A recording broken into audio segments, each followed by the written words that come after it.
For the second Sunday in Ordinary Time, the first reading is from the book of Isaiah. For Zion's sake I will not be silent, for Jerusalem's sake I will not be quiet, until her vindication shines forth like the dawn, and her victory like a burning torch. Nations shall behold your vindication, and all the kings your glory. You shall be called by a new name pronounced by the mouth of the Lord. You shall be a glorious crown in the hand of the Lord, a royal diadem held by your God. No more shall people call you forsaken, or your land desolate, but you shall be called my delight, and your land espoused. For the Lord delights in you, and makes your land his spouse. As a young man marries a virgin, your builder shall marry you, and as a bridegroom rejoices in his bride, so shall your God rejoice in you. The second reading is from the first letter to the Corinthians. Brothers and sisters, there are different kinds of spiritual gifts, but the same Spirit. There are different forms of service, but the same Lord. There are different workings, but the same God who produces all of them in everyone. To each individual the manifestation of the Spirit is given for some benefit. To one is given through the Spirit the expression of wisdom, to another the expression of knowledge according to the same Spirit, to another faith by the same Spirit, to another gifts of healing by the one Spirit, to another mighty deeds, to another prophecy, to another discernment of spirits, to another varieties of tongues, to another interpretation of tongues. But one and the same Spirit produces all of these, distributing them individually to each person as he wishes. The Lord be with you. A reading from the Holy Gospel according to John. There was a wedding at Cana in Galilee, and the mother of Jesus was there. Jesus and his disciples were also invited to the wedding. When the wine ran short, the mother of Jesus said to him, "They have no wine." He said to her, "Woman, how does your concern affect me? My hour has not yet come." His mother said to the servers, "Do whatever he tells you." Now there were 6 stone water jars there for Jewish ceremonial washings, each holding 20 to 30 gallons. Jesus told them, "Fill the jars with water." So they filled them to the brim. Then he told them, "Draw some out now and take it to the head waiter." So they took it. And when the head waiter tasted the water that had become wine, without knowing where it came from, although the servers who had drawn the water knew, the head waiter called the bridegroom and said to him, "Everyone serves good wine first, and then when people have drunk freely, an inferior one. But you have kept the good wine until now." Jesus did this as the beginning of his signs at Cana in Galilee, and so revealed his glory, and his disciples began to believe in him. The Gospel of the Lord.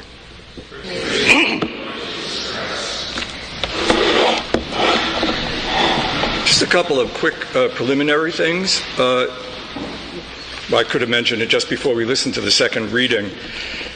There's something particularly contemporarily important about that reading from Corinthians. And that is that not only does he talk about the many gifts, the thing I was trying to get myself and all of us to think about ourselves in this deeper sense, if you would, that who I am and what I am is actually for the sake of not only myself, but of the others, so fulfilling in the lives of other people the mystery of Christ. That's why we're here. But the other reason that he wrote about it is that this community, which was obviously filled with different kinds of human and spiritual gifts, was terribly riven by hostilities and they were against one another. I'm sure there are elegant ways to say that, but they had lots of conflicts and stuff, almost exactly like the church today.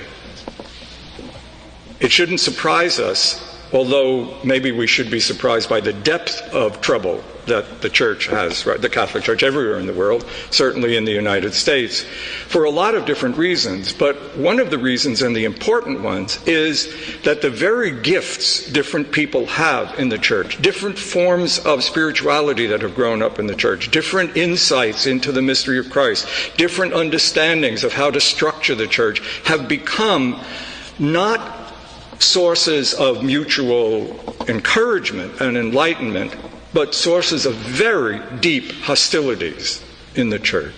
And many people, I don't know how many of you pay attention to this, but if you read any kind of contemporary magazines or newspaper, you'll know that the church in the Catholic Church in the United States is filled with people who are condemning other people, who are saying they're not really Catholic, you're Catholic, we're not. And so it's this story from the Corinthians reminds us that it's not a new thing, that not just faults separate us, but in some bizarre way, the gifts separate us. It's not a simple thing to live the gift of faith. It's not a simple, uncomplicated thing to be given an experience of Christ which you then have to live and live with other people. So, is there a lesson to be drawn from that? Well, probably lots of them, but certainly one of them, that we should be praying that the church grows to the kind of insight Paul wanted to have with them, that the gifts we have are not meant to divide us. They're meant somehow to become this kind of complex image of the Spirit of Christ living in the world. And we're very far from that, obviously. So that's just an introduction. Another very quick introduction is about liturgical piety. This is telling you something you already know, but I think it's probably helpful to think about it just for a few minutes anyway, as we begin this part of the church year. We've now begun ordinary time. We've finished the great meditation on the mystery of the Incarnation that began in Advent and then went all the way through till last Sunday when we celebrated the baptism of Jesus. The particular kind of spirituality that is Catholic spirituality is liturgical spirituality. By that I mean several things. That whatever form of prayer, personal prayer I practice, and there are many of them, as you know, there's oral prayer, there's meditative prayer, there's silent prayer, there's sacred reading, whatever form of prayer I practice, whatever state my spiritual life is in, whatever kind of way I express my commitment to Christ, my accompanying Christ as the risen Christ, as his disciple, whatever effect I try to have in the world. And they're very varied. Obviously, they're varied for everybody in here. Whatever those personal spiritual lives are, they all, in Catholic spirituality, converge at the Eucharist. They converge at the Eucharist not only because they are the way that I become part of this Eucharistic prayer, which is the prayer of all of us with Christ, but they also converge at the Eucharist because in the Eucharist, we are capable, we can encounter the inner truth and power and vitality of that personal spiritual life that each of us is living aside from here. The particular form of spirituality, people say, I'm very spiritual. That's good, but you should be. I mean, religion without spirituality is pretty dead. But if you're a Catholic, your spirituality, whatever particular way of forms, given your psychology and your age and your interests and your gifts and your fears and all the rest of it, make up human life, all converge here.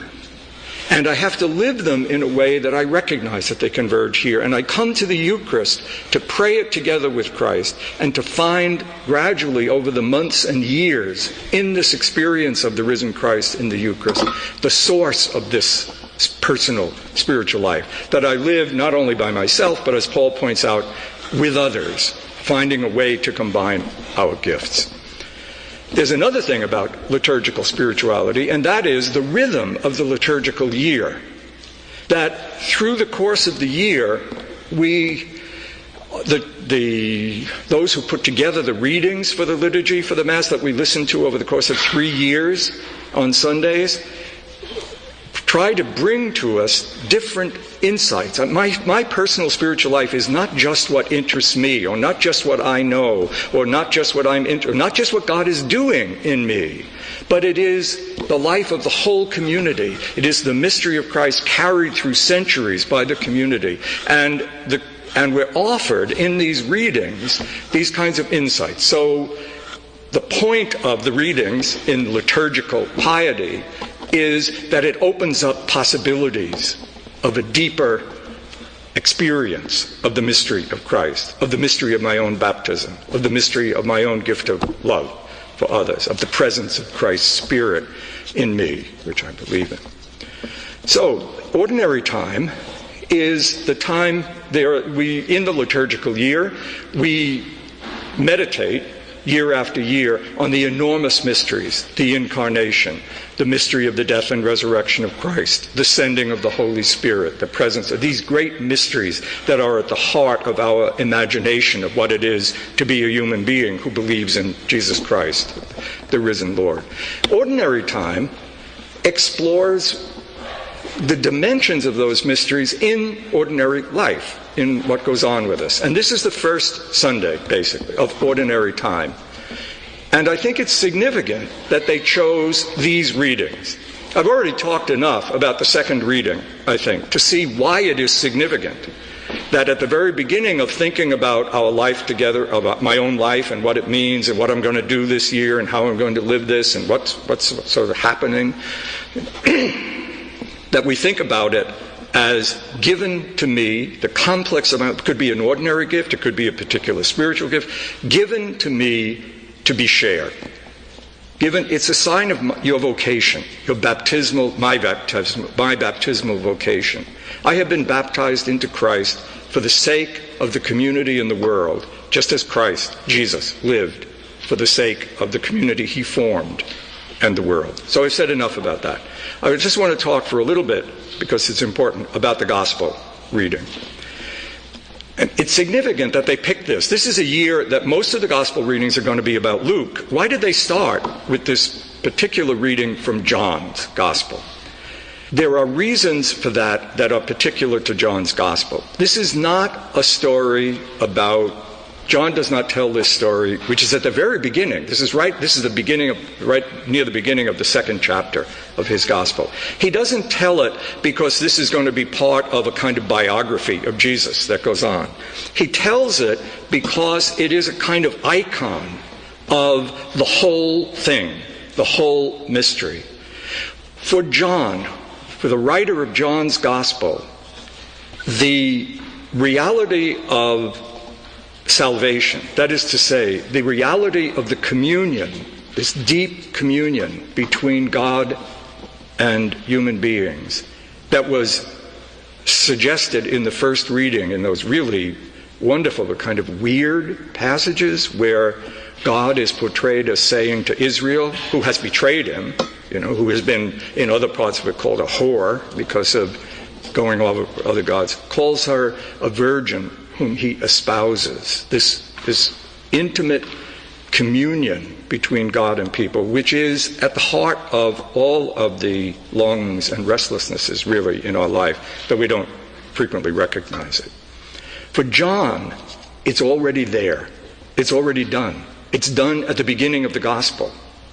It's done because Jesus is the Word made flesh. How does John's gospel begin?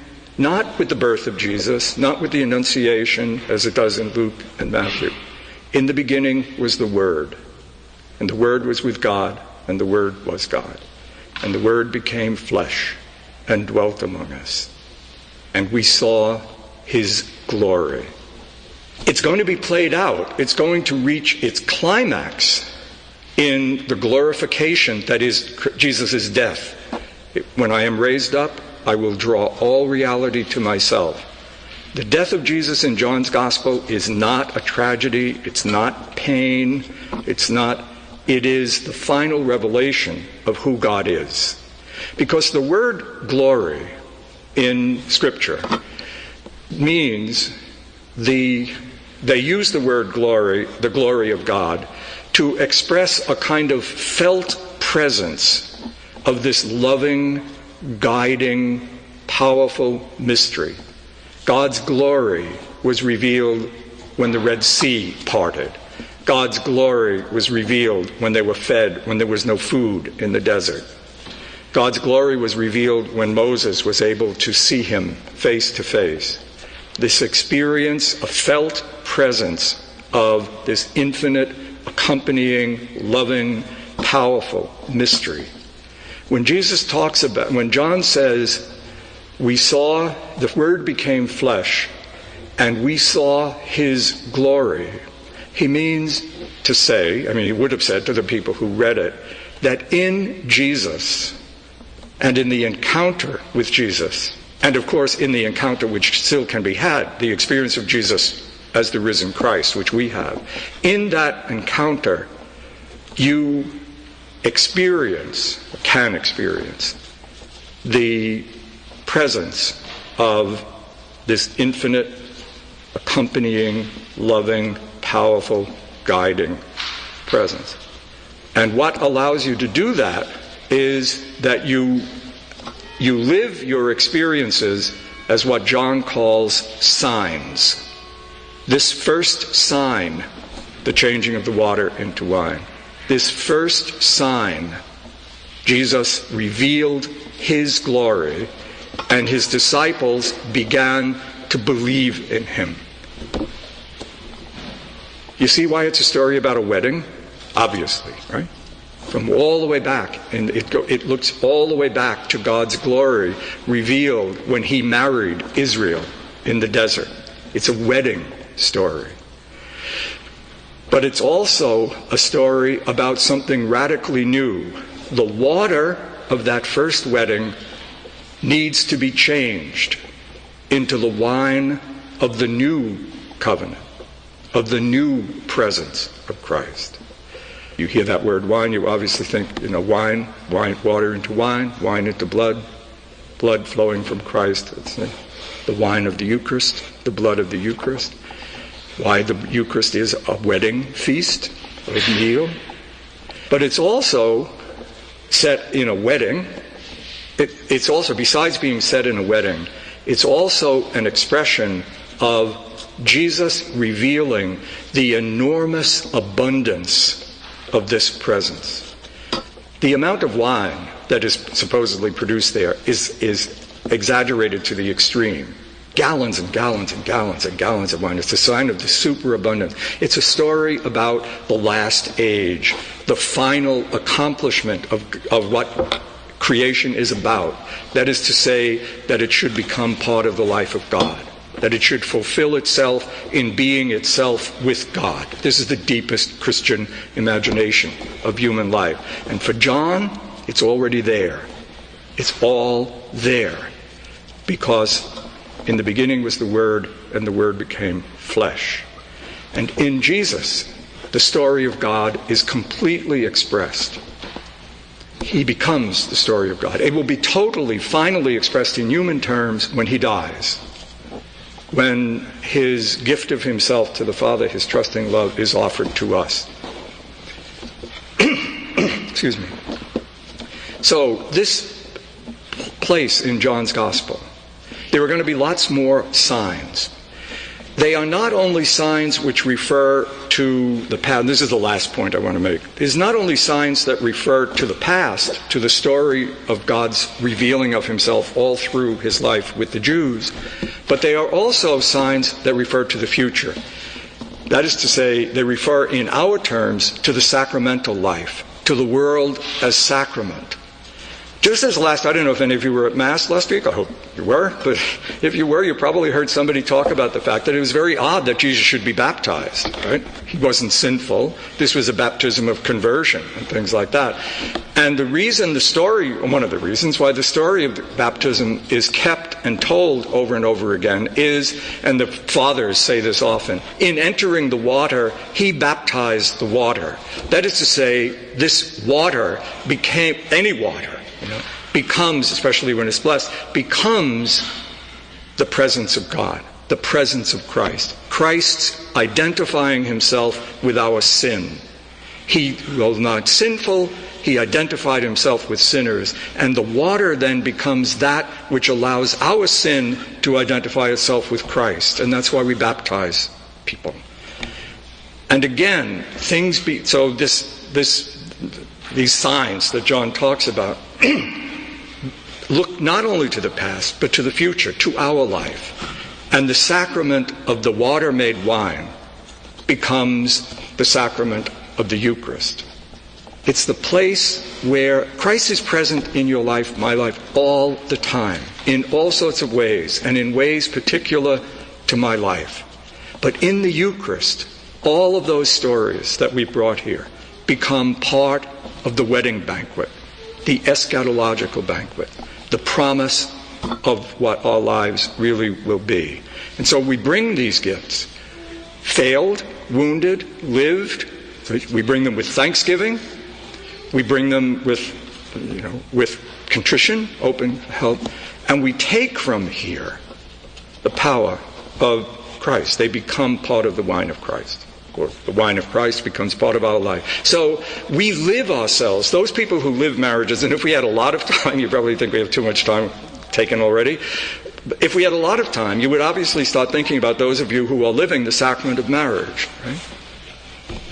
Marriage, you can live into marriage in a way where you discover in it this mystery that it is a sign of the presence of Christ. In the Eucharistic prayer that I'm going to use today, there will be a part where it says to the Father at the very beginning, and so you brought people from throughout the world so that a perfect offering may be made to the glory of your name. Notice what that means now. That is, that we become the felt presence of this infinite, loving, accompanying, guiding power. We become the signs of God's reality in the world.